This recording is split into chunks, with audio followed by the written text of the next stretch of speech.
Hello everybody, hope आप सब अच्छे से होंगे। तो चलिए आज हम कोई भी टाइम वेस्ट ना करते हुए हम स्टार्ट करते हैं हम अपना टॉपिक जो है जीएनआरएच। ये क्या है जीएनआरएच, हम क्यों यूज करते हैं और हम थोड़ा सा इसका पढ़े भी हैं मेंस्ट्रुअल साइकिल में, ठीक है, और कैसे रिलीज होता है ये भी पढ़ें, थोड़ा सा रिवीजन भी कर लेंगे और जीएनआरएच का और कुछ नई चीज़ भी हम जानेंगे, ठीक है। और इसके साथ साथ मैं आपको बताना चाहूँगा कि अगर आप फॉरेन में अगर आप एमबीबीएस एडमिशन के लिए अगर आप प्लान कर रहे हैं या कोई भी स्पेशलाइज ट्रेनिंग करना चाहते हैं, आप ऑलरेडी एमबीबीएस कर चुके हैं और किसी भी फैकल्टी में अगर आप स्पेशलाइज ट्रेनिंग करना चाहते हैं तो आप डॉक्टर सिटी को कांटेक्ट कर सकते हैं और ये डॉक्टर सिटी आपको ईच एंड एवरी स्टेप पर आपको हेल्प करेंगे आपको कैरियर सपोर्ट में, ठीक है। Thank you so much guys. तो चलिए हम स्टार्ट करते हैं हम अपना टॉपिक। अब ये है जीएनआरएच। क्या है ये जीएनआरएच? ये आपको पता है gonadotropin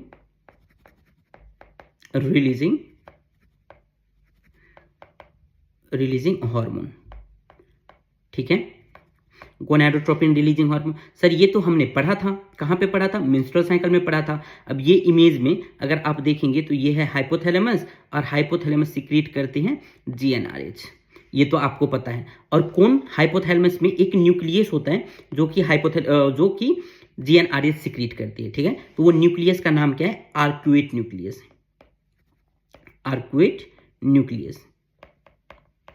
arcuate nucleus of hypothalamus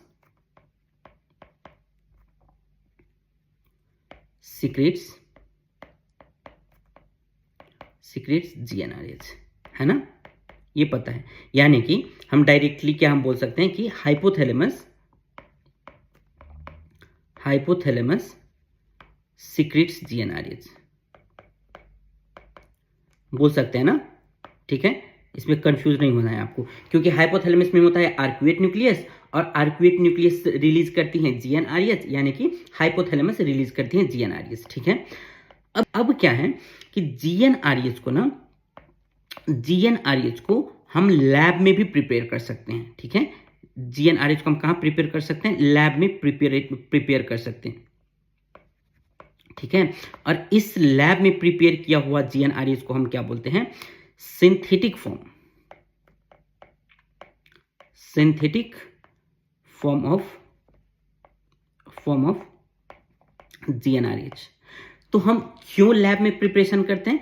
क्योंकि हमको ये डिफरेंट मेडिकल कंडीशन को ट्रीट करने में हेल्प करती हैं, ठीक है। इसलिए हम क्या करते हैं, जीएनआरएच को एज अ मेडिसिन भी हम यूज कर सकते हैं।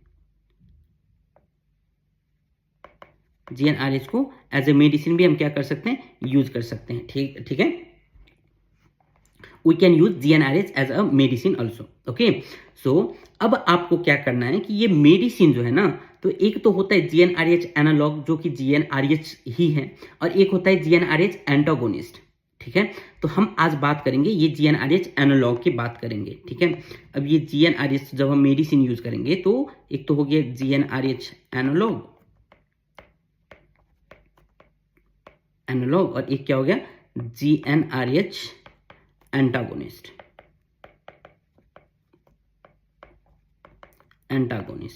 ठीक है।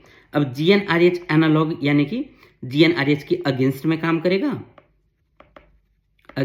करेगा और जीएनआरएच एनालॉग जो है वो जीएनआरएच को क्या करेगा? जीएनआरएच को हेल्प करेगा, यानी कि जीएनआरएच का ही फॉर्म है, ठीक है।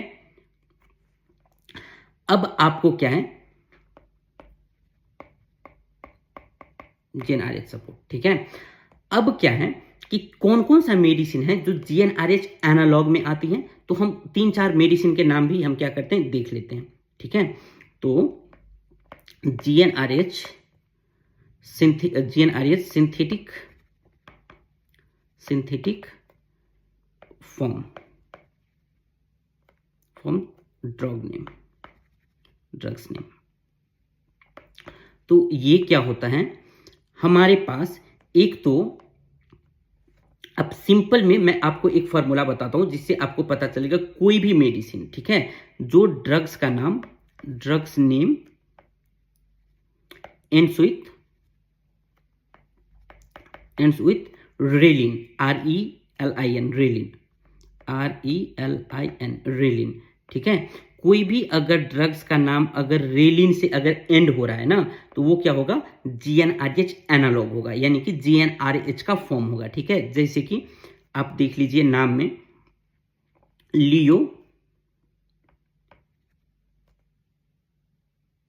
लियोप्रोरेलिन,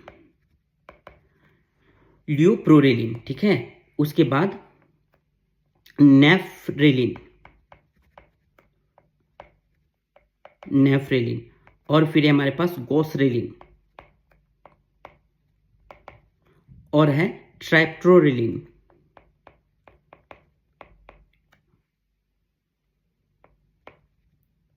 ट्राइप्टोरेलिन, ये कुछ ड्रग्स हैं जो जीएनआरएच एनालॉग हैं, जो हम यूज करते हैं पेशेंट में। ठीक है, और ये अगर हम यूज करेंगे तो कुछ साइड इफेक्ट भी होंगे। ठीक है, तो क्या क्या हो सकता है साइड इफेक्ट जब हम जीएनआरएच का सिंथेटिक फॉर्म यूज करते हैं? अगर हम जीएनआरएच का सिंथेटिक फॉर्म यूज करते हैं, यानी कि अगर हम ये मेडिसिन जब हम यूज करेंगे, if we will use this medicine, then we will have some types of side effect. क्या क्या है वो साइड इफेक्ट? तो चलिए हम देख लेते हैं साइड इफेक्ट भी। साइड इफेक्ट में एक तो हो सकता है हॉट फ्लॉसेस हो सकता है पेशेंट को, उसके बाद वेजाइनल ड्राइनेस हो सकता है, वेजाइनल ड्राइनेस हो सकता है, यानी कि वेजाइना ड्राई हो जाएगा। उसके बाद हेडेक हो सकता है, उसके बाद हेडेक हो सकता है, फिर मूड स्विंग्स हो सकता है। ठीक है, मूड स्विंग्स हो सकता है। ये कुछ बेसिक साइड इफेक्ट हैं जो पेशेंट को हो सकता है जब हम जीएनआरएच एनालॉग ड्रग हम यूज करें। ठीक है, अब देखिए जीएनआरएच को ना हम एडमिनिस्टर कर सकते हैं, यानी कि जीएनआरएच हम दे सकते हैं पेशेंट को, वो 2 वेज है, यानी कि 2 तरीके हैं हमारे पास। Okay, so we have 2 ways to administer GnRH. Number 1 हमारे पास है पल्सटाइल मैनर,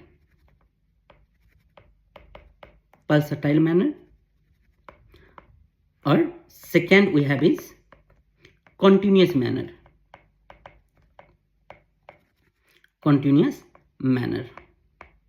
यानी कि हम जीएनआरएच को कितने तरीके से एडमिनिस्टर कर सकते हैं, कितने तरीके से हम पेशेंट को दे सकते हैं? 2 तरीके से दे सकते हैं। एक तो है पल्सटाइल मैनर और दूसरा है कॉन्टिन्यूस मैनर। अगर हम पल्सटाइल मैनर से देंगे तो क्या होगा? तो चलिए हम जानते हैं जीएनआरएच को when we will give by pulsatile manner,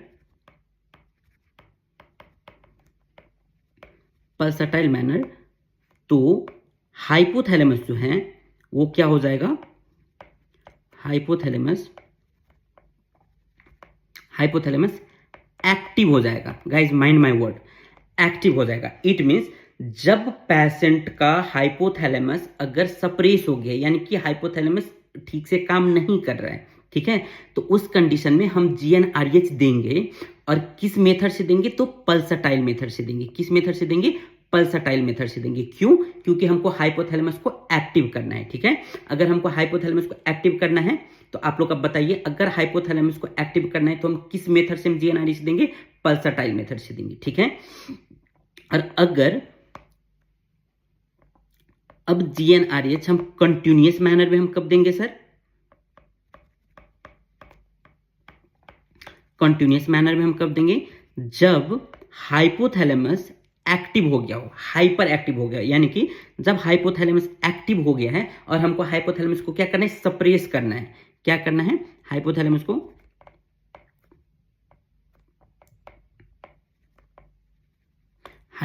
को सप्रेस करना है।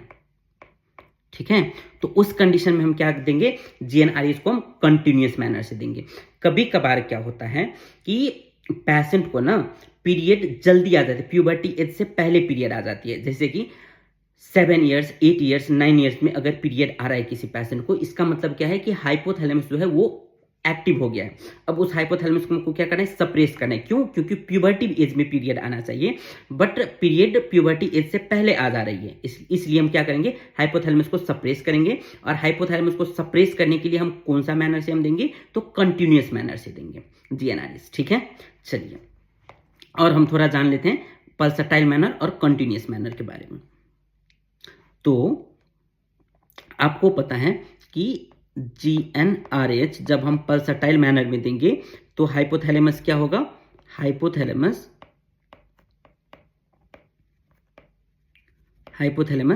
एक्टिव हो जाएगा, ठीक है। और जब हाइपोथैलेमस एक्टिव होगा तो क्या होगा, LH का लेवल इंक्रीज होगा, ठीक है, और फिर FSH का लेवल इंक्रीज होगा, ठीक है। और जब LH और FSH का लेवल इंक्रीज होगा तो एस्ट्रोजन का लेवल भी इंक्रीज हो जाएगा, ठीक है, ठीक है। यहां तक क्लियर है आप लोग। अगर हम हाइपोथैलेमस को अगर हम GnRH को अगर हम कंटिन्यूअस मैनर में देंगे तो हाइपोथैलेमस क्या होगा, हाइपोथैलेमस सप्रेस होगा, ठीक है। हाइपोथैलेमस क्या होगा, सप्रेस होगा। जब हाइपोथैलेमस सप्रेस होगा तो LH का लेवल क्या होगा, डिक्रीज होगा, FSH का लेवल क्या होगा, डिक्रीज होगा, एस्ट्रोजन का लेवल क्या होगा, डिक्रीज होगा, एस्ट्रोजन का लेवल क्या होगा, डिक्रीज होगा। अब आपको यहां से क्या डिसीजन लेना है कि हमको किस कंडीशन में हाइपोथैलेमस को एक्टिव करना है और किस कंडीशन में हाइपोथैलेमस को सप्रेस करना है, ठीक है। तो जैसे कि अगर किसी पेशेंट को किस किस प्रॉब्लम में हम ये हाइपोथैलेमस को हम एक्टिव करेंगे, ठीक है। पेशेंट अगर क्या कंप्लेन लेकर आएंगे आपके पास तो आप हाइपोथैलेमस को एक्टिव करेंगे। अगर किसी भी पेशेंट को डिलेड मेंसेस है, यानी कि डिलेड पीरियड है, फॉर एग्जाम्पल 20 ईयर्स पेशेंट का हो गया है और प्यूबर्टी एज में पेशेंट को पीरियड आना चाहिए बट पीरियड 20 ईयर्स तक नहीं आ रही है, ठीक है, या 18 ईयर्स तक नहीं आ रही है, तो उस कंडीशन में क्या होगा कि इसका मतलब हाइपोथैलेमस क्या हो चुका है, सप्रेस हो चुका है। और फिर हम हाइपोथैलेमस को क्या करेंगे, एक्टिव करेंगे।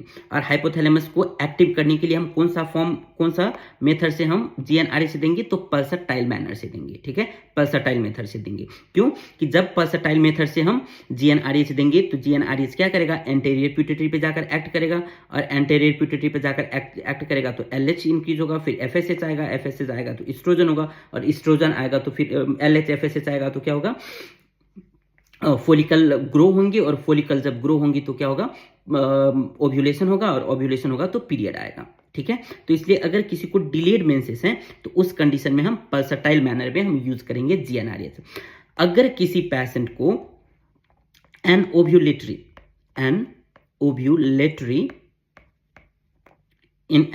इनफर्टिलिटी है,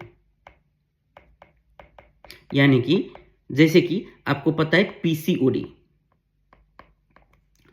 पीसीओडी पता है, पॉलीसिस्टिक ओवेरियन डिजीज, उस कंडीशन में क्या हो जाता है, एनओव्यूलेटरी इनफर्टिलिटी हो जाता है ना। तो अब इस कंडीशन में हम क्या करेंगे कि पेशेंट को हम पल्सटाइल मेथड से हम क्या करेंगे, GnRH देंगे, तो वहां से जो FSH आएगा ना वो क्या करेगा, फोलिकल को स्टिमुलेट करेगा, और जब फोलिकल को स्टिमुलेट करेगा तो क्या होगा, ओव्यूलेशन होगा, और ओव्यूलेशन होगा तो पीरियड आने का चांस रहेगा, ठीक है। ऐसे ही एक और मेथड है हमारे पास, कैलमैन सिंड्रोम हम बोलते हैं।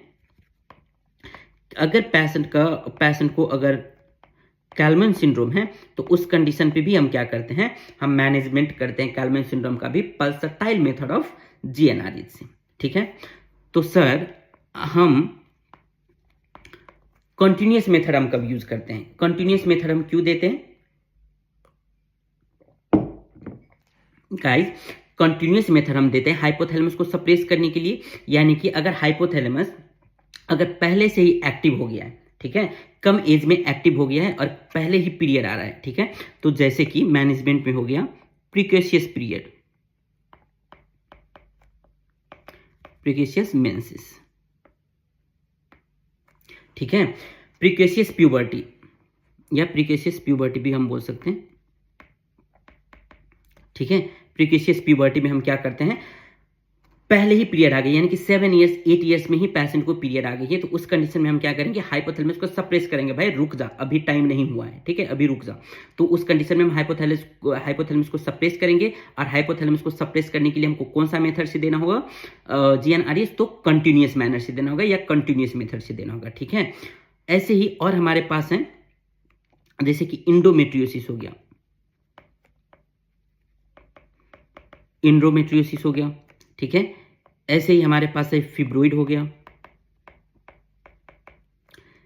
और जैसे कि ब्रेस्ट कार्सिनोमा हो गई, ब्रेस्ट कार्सिनोमा हो गई, ऐसे प्रोस्टेट कैंसर हो गया, मेल में देखें तो प्रोस्टेट कैंसर हो गया। अगर ये सब कंडीशन है ना, इन शॉर्ट हम एक तरीके से क्या बोल सकते हैं कि प्रॉब्लम जो भी हाइपर एस्ट्रोजेनिक कारण से होता है, यानी कि एस्ट्रोजन लेवल हाई होने की वजह से जो भी प्रॉब्लम आती है ना, वो सारा प्रॉब्लम में हम क्या करेंगे, हम कंटिन्यूअस मेथड से हम क्या करेंगे, हम GnRH देंगे। ठीक है। अब ये प्रोस्टेट कैंसर में क्या होता है, प्रोस्टेट कैंसर में सर एस्ट्रोजन तो नहीं आता है। प्रोस्टेट कैंसर में क्या होता है, टेस्टोस्टेरोन लेवल हाई हो जाती है ना, तो LH और FSH का लेवल बढ़ा हुआ है वहां पे। जब LH एंड FSH जाकर एक्ट करेगा, ठीक है, LH एंड FSH एक्ट करेगा, तो वहां पर क्या होगा, प्रोस्टेट कैंसर होने का चांस ज्यादा होगा। तो इस कंडीशन में LH और FSH लेवल को हम डिक्रीज करने के लिए हम क्या देते हैं, प्रोस्टेट कैंसर में भी हम क्या करते हैं, GnRH देते हैं। पेशेंट को GnRH देते हैं, किस फॉर्म में, कंटिन्यूअस फॉर्म में। ठीक है। तो ये कुछ चीजें हैं जो आपको पता होना चाहिए था GnRH के बारे में। अगर इतना आपको पता चल गया है और इतना आपको पता हो गया है, तो और हम जब डिटेल आगे हम पढ़ते जाएंगे ना, तो और भी आपका कंसेप्ट क्लियर होता जाएगा। तो होप आपको ये वीडियो अच्छा लगा होगा। अगर अच्छा लगा है तो अपने दोस्तों के साथ शेयर कर दीजिए, जो भी आपके दोस्त हैं या जो भी आपके फ्रेंड सर्कल में हैं जो MBBS पढ़ रहे हैं अभी, या जो अभी नया प्रैक्टिस स्टार्ट किया, तो उन सब के लिए ये वीडियो हेल्पफुल होगा। साथ ही साथ आप ये वीडियो जो है, ये डॉक्टर नवीन रेडियो डायग्नोसिस के यूट्यूब चैनल पे और वेबसाइट पे भी देख सकते हैं, और डॉकवर्सिटी के यूट्यूब चैनल और वेबसाइट पे भी देख सकते हैं। Thank you so much.